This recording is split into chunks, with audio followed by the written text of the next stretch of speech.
Hello दोस्तों, आपका स्वागत है हमारे चैनल जीके मास्टर में। और आज हम लोग बात करेंगे बीपीएससी शिक्षक बहाली के तीसरे चरण का पेपर लीक हुआ है। इससे संबंधित ईओयू की शाखा अब अपनी जो जांच है उसे और भी तेज कर दिया है और इसमें नए नए खुलासे हो रहे हैं। तो चलिए वीडियो शुरू करते हैं, पूरी अपडेट देख लेते हैं।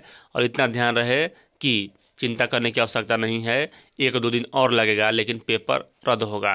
देख लीजिए यहाँ आज बिहार के पूरे पेपरों में छाया हुआ है यह न्यूज।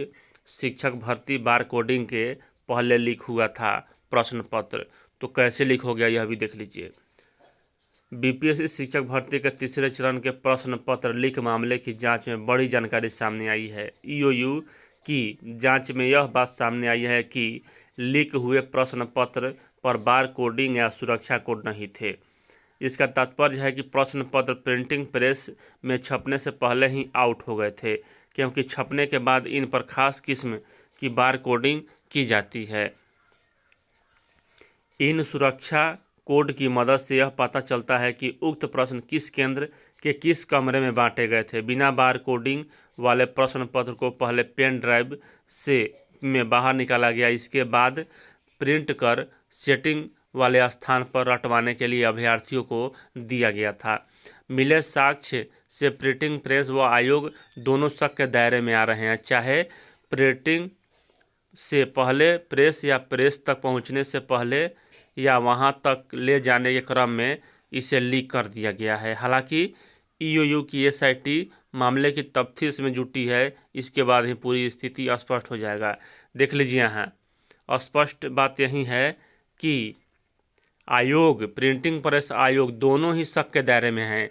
तो शक का मतलब क्या है कि कुछ ना कुछ इनकी भूमिका इसमें रहा होगा। लेकिन यहाँ ध्यान दीजिएगा कि अब अपना मतलब कि जो एसआईटी है अपना जांच पूरी करेगा, तभी बीपीएससी को अपना रिपोर्ट देगा। ठोस सबूत, पेपर लीक छापे में बरामद प्रश्न पत्र एक ही भाषा में थे।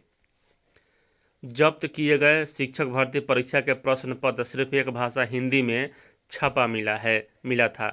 इसका मिलान बीपीएससी से मूल प्रश्न पत्र लेकर करने पर भी सभी प्रश्न हूबहू मिले हैं। अब क्या चाहिए बीपीएससी को इससे ज़्यादा ठोस सबूत। अमूमन प्रतियोगिता परीक्षा का प्रश्न पत्र 4 भाषा व हिंदी, अंग्रेजी, उर्दू और बांग्ला में छपता है, परंतु बरामद किया गया प्रश्न पत्र सिर्फ एक भाषा हिंदी में ही था।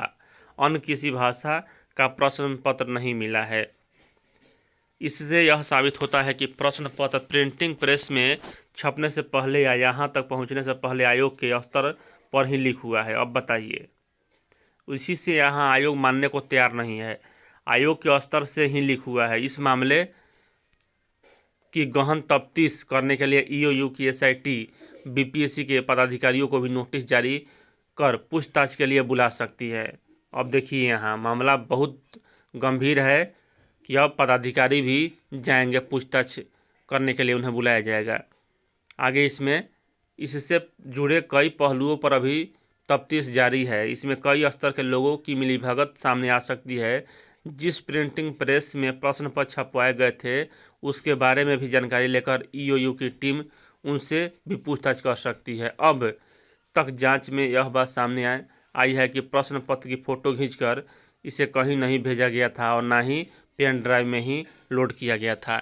यहाँ अभी तक था, लेकिन अब नए नए खुलासे हो रहे हैं। देख लीजिए यहाँ टीआरई 3 पेपर लीक मामले में छपाई से पूर्व ही पेन ड्राइव में लिया गया था प्रश्न। हर बार के गिरोह के अलग मास्टरमाइंड भी नया। धांधली रोकने के तमाम प्रयास विफल रहे। अब तक हुए पेपर लीक और धांधली के मामले, यहाँ मतलब बिहार तो इसी के लिए बदनाम था। अब बिहार क्या, मध्य प्रदेश, उत्तर प्रदेश, उत्तराखंड, सभी राज्यों में पेपर लीक हो रहा है। तो इसका मतलब कि कोई ठोस यहाँ शिक्षक भर्ती परीक्षा के प्रश्न पत्र की कॉपी छपाई से पहले ही ली गई थी पेन ड्राइव में। सलवर गैंग के सदस्यों को रिमांड पर लेगी ईओयू। अब देखिए यहाँ यह सब हो गया। उसके बाद यहाँ यानी कि देखिए सबसे बड़ी बात यही है कि इसमें आयोग की भूमिका से स्पष्ट इनकार नहीं किया जा सकता है। लेकिन आने वाले समय में यह बात और ज़्यादा खुलेगा और बीपीएससी का पेपर रद्द होगा। चलिए इस वीडियो में इतना ही। वीडियो देखने के लिए धन्यवाद।